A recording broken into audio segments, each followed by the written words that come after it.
Jennie Joseph presents The Hands That Caught Us, a legacy podcast series with our midwife elders, an archival offering through the Perinatal Pause Podcast with Jennie Joseph, where we rest, reclaim, and remember one story at a time. Welcome to The Hands That Caught Us, a sacred series within the Perinatal Pause Podcast with Jennie Joseph. In each episode, we sit in reverence with our elder midwives, keepers of ancestral knowledge, community healers, and witnesses to the sacred continuum of life. These conversations are a pause, a restoration, and a reclaiming of our birthright.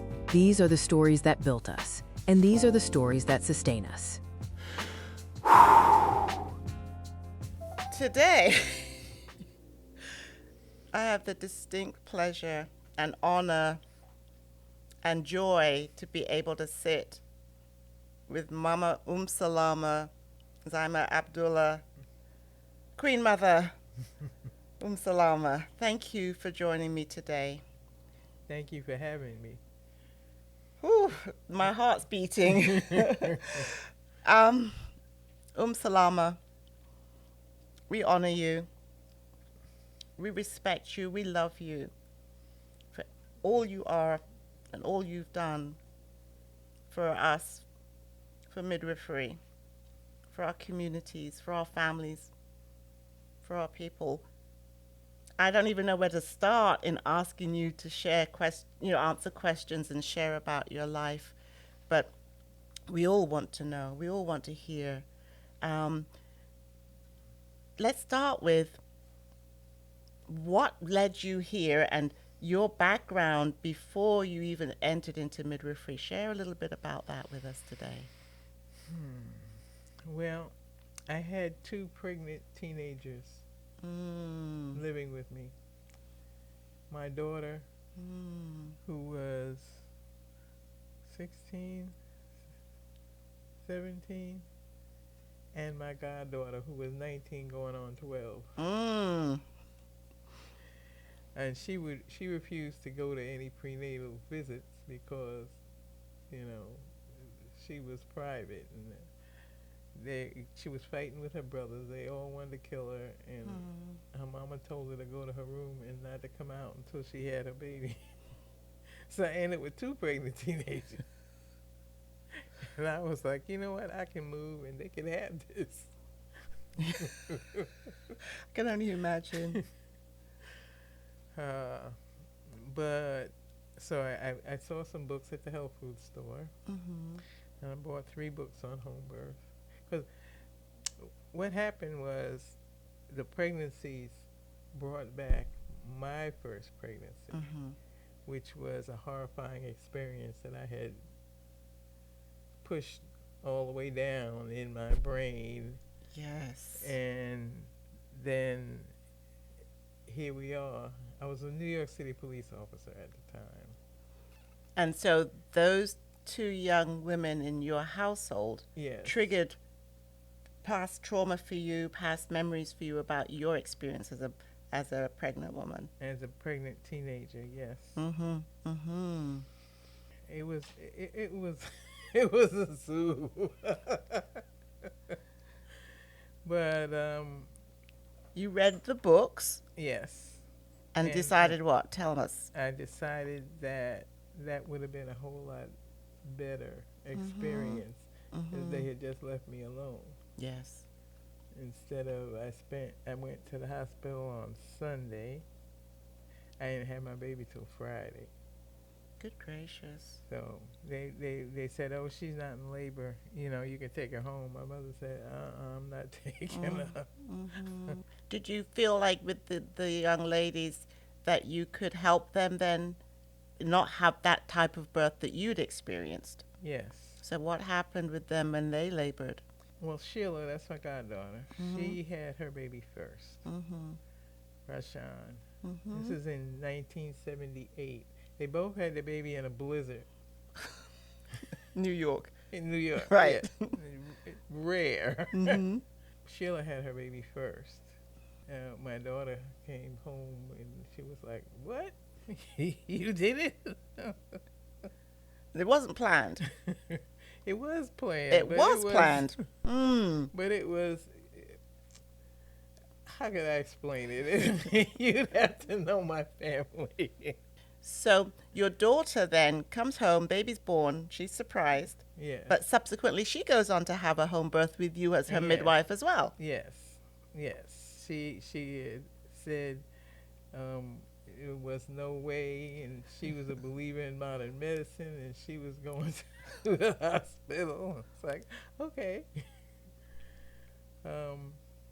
But when the time came, you know, it was a different story.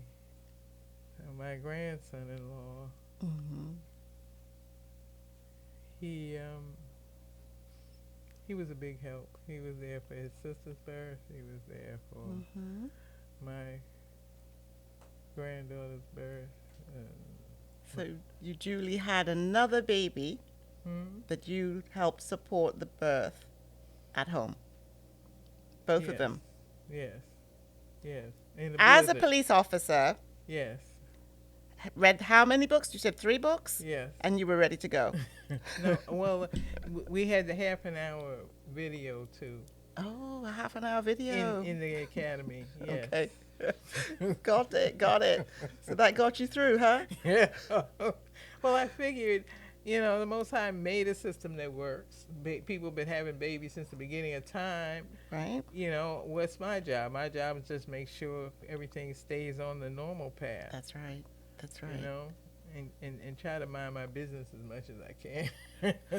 Well, having done that, that's what sparked you to continue learning more, becoming trained. Well, How did you go from there? okay, so that's baby number 1 and baby number 2. Mm-hmm. So baby number 3 was a friend from it was called the temple at the time. Mm-hmm. And she wanted to have her baby at home, and she wanted me to be there because I was the only one. She invited me and a nurse friend who went to the same temple. Mm-hmm. And so anyway,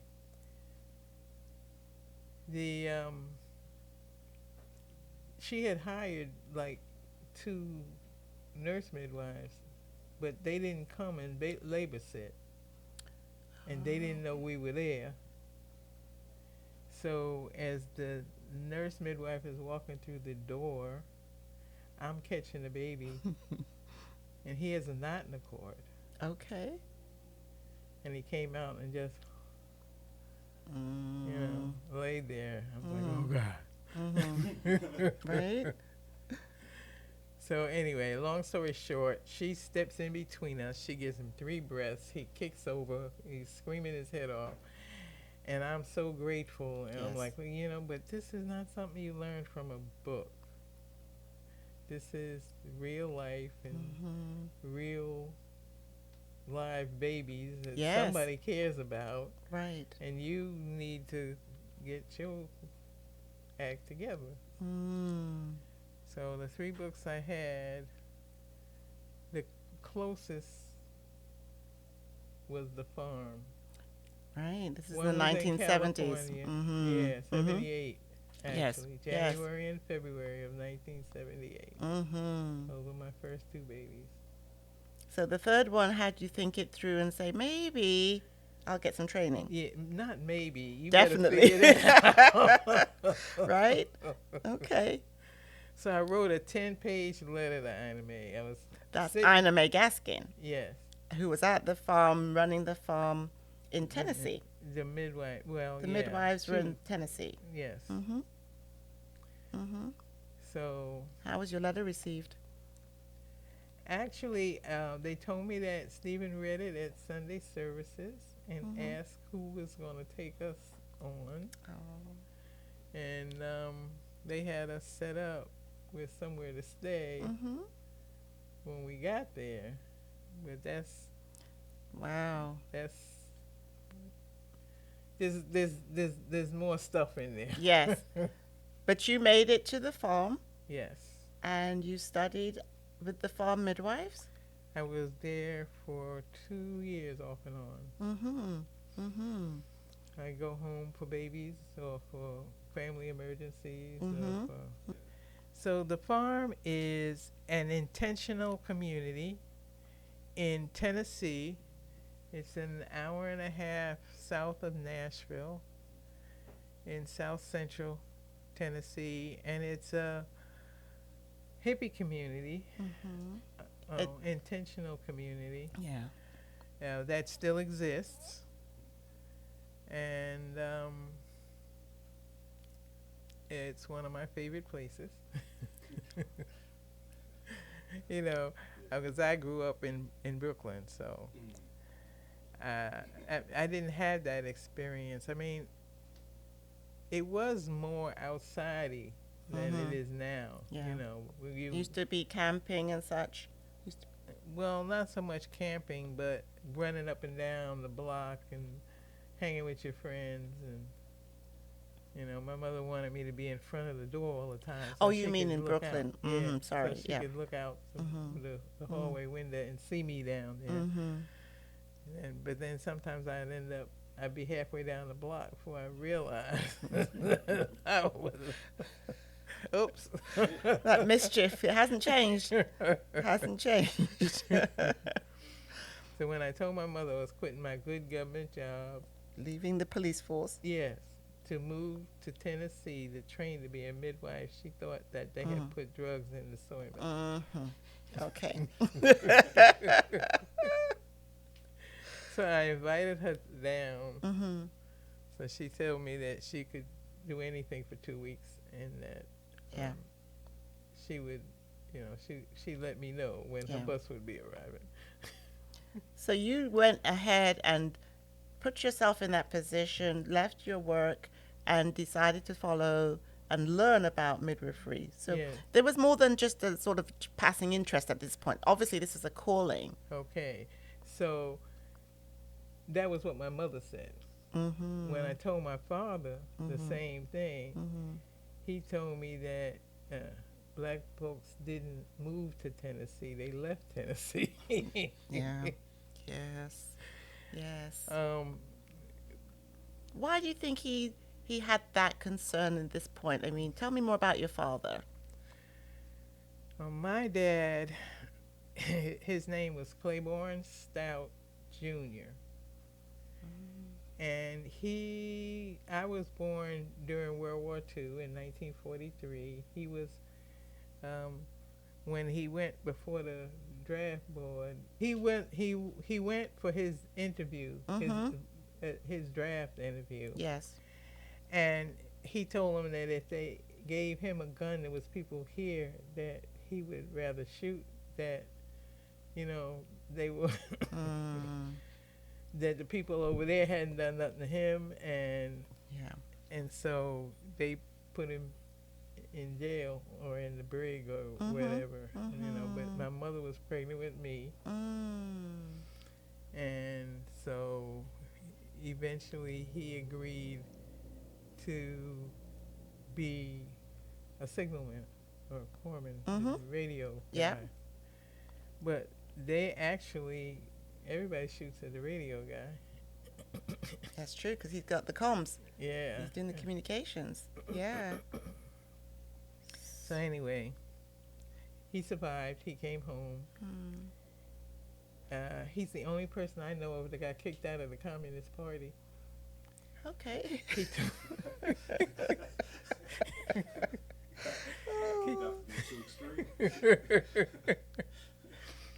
He told me that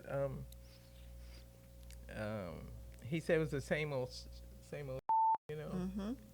And I remember one of my memories as a little kid was of his sister, who went to work for the UN when it first opened. You know, they moved up. His family moved up to Brooklyn from Texas. He said, well, my grandmother, he said she wasn't a midwife, but she was the one that everybody would come and get when they were having a baby. So what is that? Oh, that's a midwife. That qualifies. So you had a midwife in your line already. Yes, and I had no idea. So was he happy that you were going to do the training? Well, he wasn't mad at me or Right, anything right. like Just the that. Tennessee part. Yeah. Got it. Okay. All right. So you moved into this world, which is, once it gets you, right? Like, I don't think there's any of us in midwifery who, no matter how hard we try, can get out of it. Like, that's it. It's not possible if that's what If you're called, came right? here to do. Exactly. Exactly. So after the farm, you got your training. What next? I left New York Okay. and headed south. Ended up on some Muslim land that was south of Atlanta. Mm-hmm. And then Elijah Muhammad died. It was a big turnover. Yeah. God is good. That's all I can say. Yes. If that's your calling, you're Yes. not going to be comfortable until you just go ahead and submit and That's right. do what you need to do. Right, right. Can you talk a little bit about how you got from the midwifery training at the farm to nurse midwifery? Because you are a certified nurse midwife. How was that journey? Hell. Okay. What made you start that journey? Were you not thinking that you could perhaps stay in the home birth community or deliver, in an out-of-hospital setting? What made you want to go forward? I always needed a hustle Yes. along with Mm-hmm. the midwifery. Yeah. Yeah. And so I tried lots of different things. I tried personal car for sisters, pick up and deliver. Mm-hmm. Mm-hmm. Mm-hmm. But I actually needed to be able to make a living Yes. doing births. This is the story of midwifery, isn't it? Yes. Like, for all of us, yeah. Thinking about what you could do as a sort of an additional income, and where did that lead you? To all kinds of stuff. Mm-hmm. More mischief? Always. Yes. Okay. I tried hard to stay out of trouble. I did. My mother could never understand that either. I'd be playing with my friends, and then I'd look up, I'm down the block. Oh, God. Uh-huh.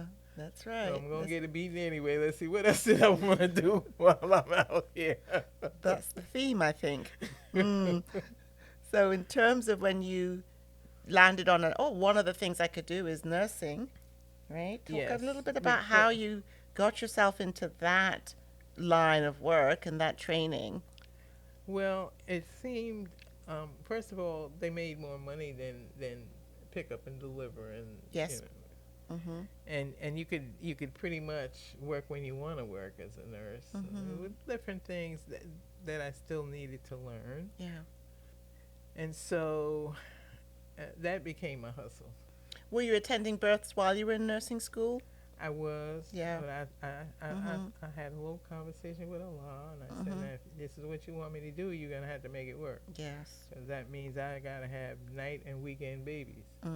Yes. Right? Think about that as the continual dilemma, isn't it? I mean, babies come in there good and ready, and they don't care. Well, it actually worked out because... You had that favor. Yes. Look at that.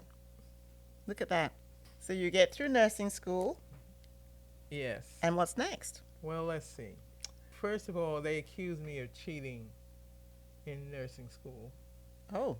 Because all my test grades were in the 90s, and of course, I couldn't do that without cheating, So. What times are we talking about now? What years? The 80s by now, right? Yes. 1980s? Yes. Okay. And where were you in nursing school? Not the school, but which state? Were you in Georgia? Brooklyn. So you went back to New York yeah, okay. A community college. Okay. That was like about a mile from my house. Okay. Were you the only one that had those kinds of troubles in nursing school, or how did that go down? As far as, being accused of cheating. They did their best to get rid of any people of color that was in the class. Yeah. there were 40 some of us that started the class, and there were 27 that graduated. At the end. And you obviously got past all of that silly nonsense and were able to graduate. Yes. Well, I also got elected the class speaker. They love that. Oh, yes. I was telling Anime about my trials and tribulations in nursing school. And so she said she wanted to come down and meet my class. You know. So this is Ina Mae Gaskin from the farm. Yes. So she wanted to come from Tennessee to meet your class. Well, she would, she would come to Atlanta from time to time for different other stuff going on. So, but she wanted to meet my class. So, and she didn't want to do it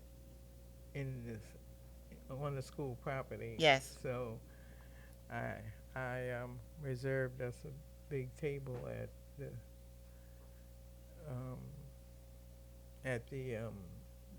local drinking establishment.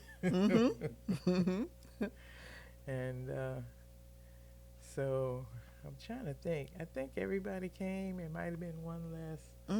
There was only about 10 people in our class anyway. Okay. So anyway, they were excited, and they got to meet Ina Mae. Yeah. And you together. So was this your midwifery class or your nursing class? This is nursing. This is the nursing class. I took an associated. You got an degree. Associate's in nursing? Yeah. Very well. Good. At the community college. Right. And then I went on and get. You went for a bachelor's in nursing? Yes. Okay. Aced those classes as well, right? Yeah. Of course. On the farm, the midwives were the first responders. Yes. And so part of the training was to spend 2 months with this midwife, going on home visits with her. Spend 2 months in the lab, spend 2 months in the shot clinic. Did you ever have any hospital training from the farm while you were there? Did you go to the hospitals at all? No. Okay. All right. So you finished your bachelor's in nursing as well?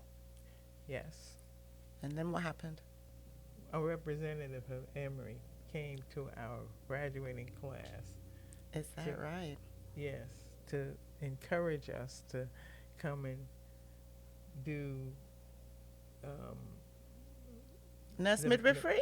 A master's, yeah. Yes. Yeah. So this is Emory University. Yes. So I asked him, I said, well, I work for Grady on the midwife side, and I put in an application, and I got turned down. Why did I get turned down? So he said, I'll check into it, and I'll let you know. And maybe the week before the class started, I was in. Wow. So you got into, is this the first class of Emory for the nurse midwifery? No, I was the first in 28 years that graduated. First person of color? Yes. So they had been running that class, and they had never graduated a person of color from the class at Emory? No. You said 28 years. 28 years. UmmSalaamah. 28 years. You were the first. I was the first. Wow. Congratulations to you. Well, thank you. Because that could not be taken away from you. You'll always hold that. Yep. So you have a master's in nurse midwifery from Emory University. Yes.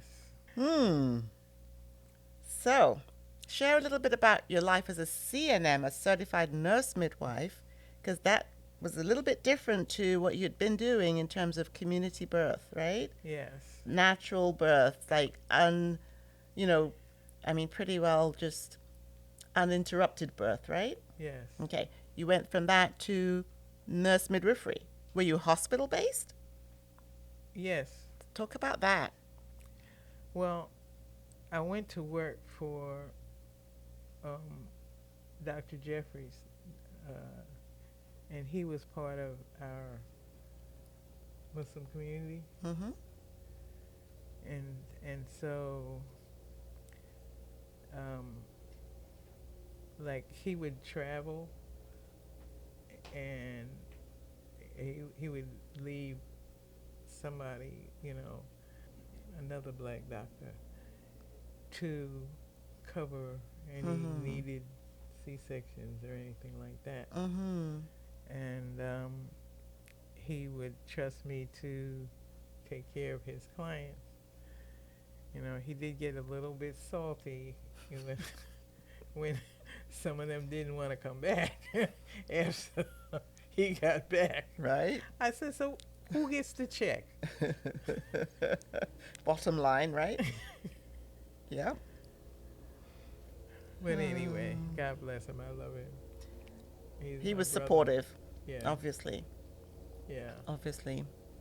So you built this practice as a nurse midwife. This is Atlanta, right? Atlanta. Mm-hmm. Mm-hmm. How did you find? What was the difference for you in terms of when you were delivering in a hospital setting versus when you were delivering in the community setting? Talk a little bit about that. Sometimes the hospital setting is very frustrating. Mm-hmm. Mm-hmm. Well, what did you find frustrating about the hospital setting as compared to homes or community birth? Like I would, if I say, put her in the shower, or can you start to fill the tub now, or that. The nurses? The nurses were very unpleasant. Well, I think what you're speaking about here is one of these dilemmas, if you will, of the midwifery system in America, because the midwives don't have the autonomy that they do everywhere else in the rest of the entire world, right? Yes. You provide an order. That's what nurses do. They follow the orders, right? But that wasn't your experience. With most nurses, it was. Okay, good. But there was always some that would be a pain in your butt. You know what I'm saying? Sometimes that just throws a monkey wrench in the whole thing. Sure it does. Sure it does. So again, what era are we talking about when you were in the hospital system? 90s? 1990s? Yeah. Yeah. How many babies do you think over the years did you deliver that were born in the hospital system? Quite a few. I mean, because you don't get to do like 4,000 babies if you're doing one at a time. Exactly. During that time when you were doing those large numbers like that, how did you feel as far as your midwifery, for yourself? Did you enjoy your midwifery the same way? Did you feel empowered the same way? How did you feel as you served all those countless families? Cuckoo bird some days. Yeah. No. It's like, which baby was this? Right. What room? Who was the nurse? Yeah. I got 10 shots to finish before I can go home. Look at that. I think, and it's so important that we hear and understand what it took as midwives like yourselves, took on the brunt of making that make sense as a system, right? Like that, almost that conveyor belt system, which is still here today. But you pioneer midwives, nurse midwives who went into that front line, you found a way, I'm sure, and maybe you can share with us, how did you keep your sanity, but also keep the humanity for the mamas that you were serving? I guess my spirit wouldn't let me do anything else. But to be as nice to people as possible. I mean, when all else fails, you can be nice. That's right. Right? Yep. So, but after a while, it got to be too much too. I was just overwhelmed. I'll just run away from home Mm. and let y'all have this. There's that theme again. So you decided to move on from that type of practice? What did you Well, do? we were going to do a birth center in Florida. Ah. And so I had the loosest ties. So I moved to Florida and I stayed with,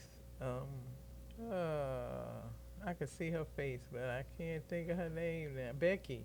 That's right. Yes. Becky. Yes. That's right. I just remembered her too as soon as you said that name. Oh, wow. Yes. I ran into her in D.C. Mm-hmm. And she was the one. She grabbed me and hugged me, and Mm-hmm. I was like, whoa.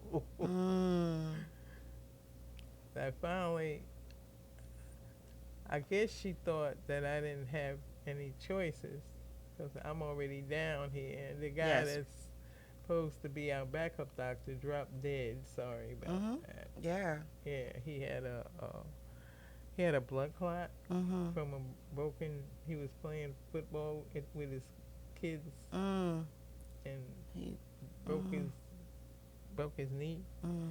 And so anyway, I'm here in Florida, and we're supposed to be setting up this birth center, and he's dead. Mm-hmm. So that So- changed all the plans. Changed everything. Mm-hmm. That was when I met you. That's exactly right. Exactly. I'm thinking that would have been like 96, 97, late 1990s. That sounds about right. Yeah. 'Cause I went to work for Dr. J Mm-hmm. in 92. Okay. There you go. There you go. So when you found yourself in Florida, you started helping us at a birthing center here in Orlando. It was a guy from somewhere in the Was that Near a- East. Yes, that's right. I remember him as well. And he opened a birth center here in Orlando, very enthusiastically thinking it would be a piece of cake. Had a midwife model in his head, but didn't have any midwives, or very few. Right. Right?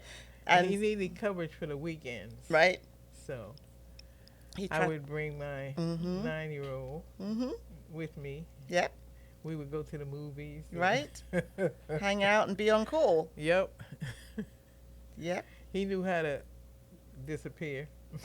Well, you remember you stayed at our house a lot, and my son was similar age, and those two would hang out together, Yep. and you helped us through, a year or so at that birth center like that? Yeah. Yeah.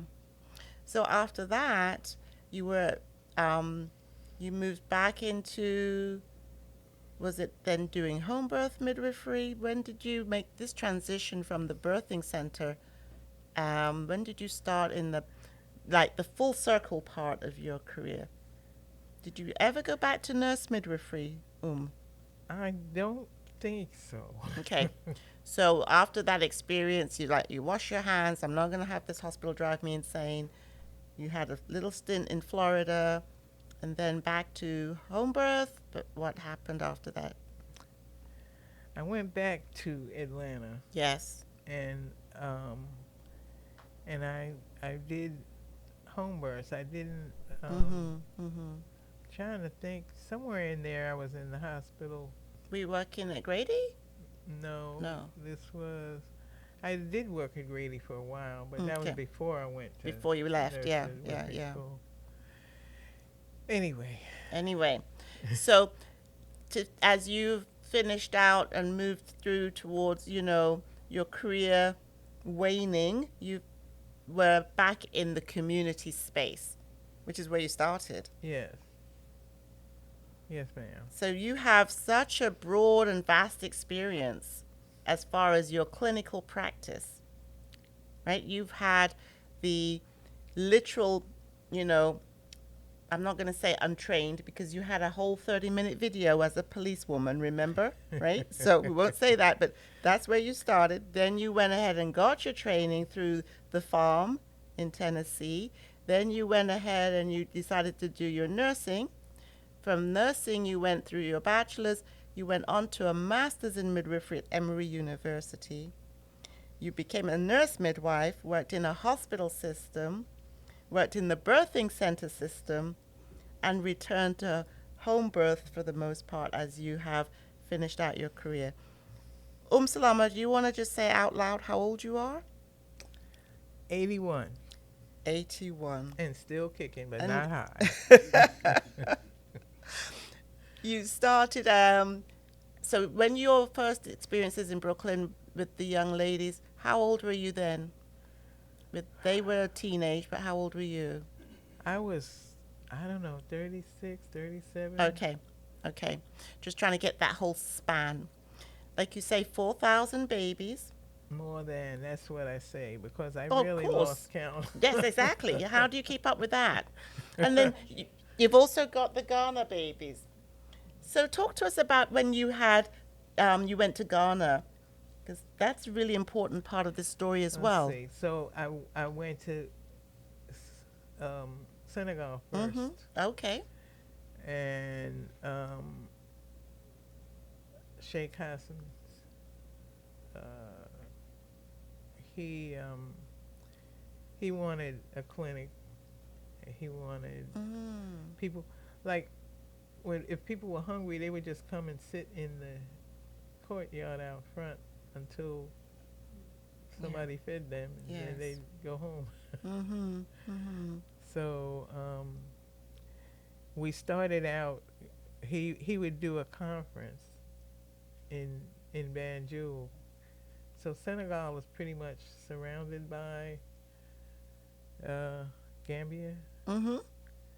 and he would do a conference on the 1st of January, or either that or Christmas. It might have been Christmas. Mm-hmm. And so anyway, a group of us from Atlanta went over, and we took medical supplies that, you know how hospitals just throw out so much stuff? Yes. They Yes. do. So we were gathering up stuff, and people gave me bags to take, and so we would do a clinic. It was we would go for 2 weeks. Yes. And we would do a clinic, Mm-hmm. and we did it on in a trailer. The first year we did it on the roof of the unfinished school. We, you know, Just made a way. yeah. Yeah. Yeah. And so, over the course of those visits, how many babies do you think were in the mix there?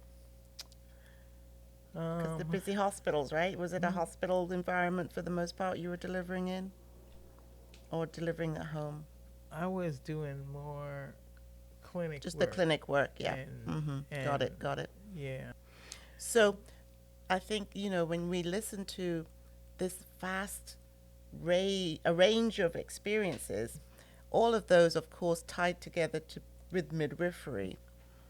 I mean, I think I would love to hear you share about, you know, your philosophy, why you've practiced your midwifery the way you've practiced. What informed that? Like, where did that come from? And how, you know, how would you share that for other people to know? Like, if they were to ask, what's your philosophy? What drives you as a midwife? What keeps you this same person through all these years of practice? Talk about your midwifery mindset. Like, share with us your secret sauce. I don't even know where to start on that one. Well, you know, if I was to speak for you, which is not what I'm trying to do, but I think you've so deeply embedded compassion as part of how you are. Not only your midwifery, but just who you are as a person. That there's such a human kindness that you have that I feel like is the thread through everything you've done in your life and everywhere you've been with every person you've met. You had to, you need to talk to my granddaughter Zena. She wouldn't agree? They gave me an award in Atlanta at one of the masjids that I can't remember even what the name of the award was. But they asked her to introduce me, and she was telling them about all the people that I had to live with me over the years. Right. If I see somebody and they, oh, I get a hug and a kiss, and now I don't know who you are, but I'm not gonna let you know that. Right. So she said it. She outlined. What else did she say? What did she say when you were given that award? She told some of the stories, like the mama with the 8 kids that had gotten kicked out of the masjid, and then they peed all of my clean clothes. Okay. So you took them in to help them, right? Yeah. Yes. But there is that thread that runs through everything with you. And I know not just your family love you and know you that way and can depend on you that way, but all of us. It's just such a beautiful thing, the way you are, the way you inspire us.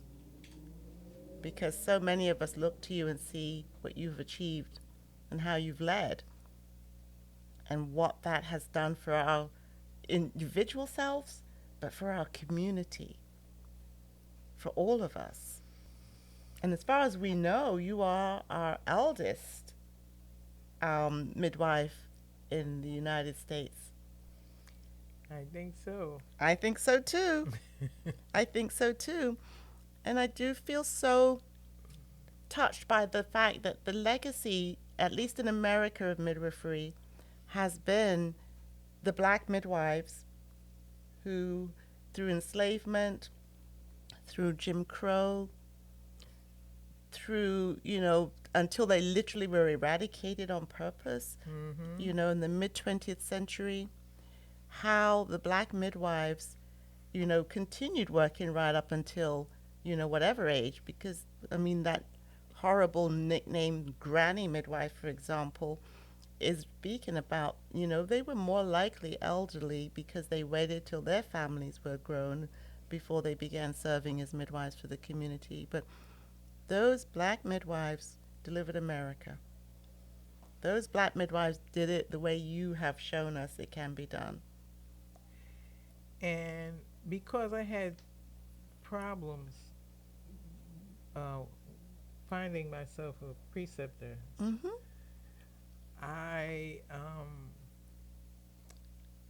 was just happy to be able to help some folks out that was having difficulties with a preceptor. That was so important because when the grand midwives, so-called granny midwives, when the enslaved midwives worked, everything was taught through apprenticeship. They were the preceptors for each other. Grandmothers handed down these skills and competencies through the line. And you were able to stand in the gap for so many upcoming midwives of color, black midwives, students.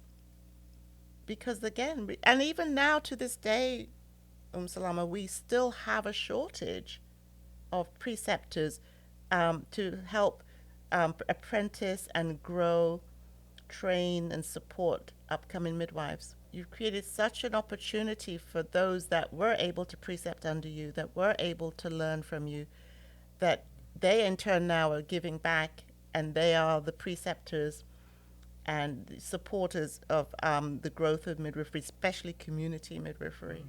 I think your model, all of our models, speak to, no matter how many millennia will pass, midwifery is the way to support and nurture community. Yes, ma'am. I'm thinking of how many lives you've touched and how many lives you've saved.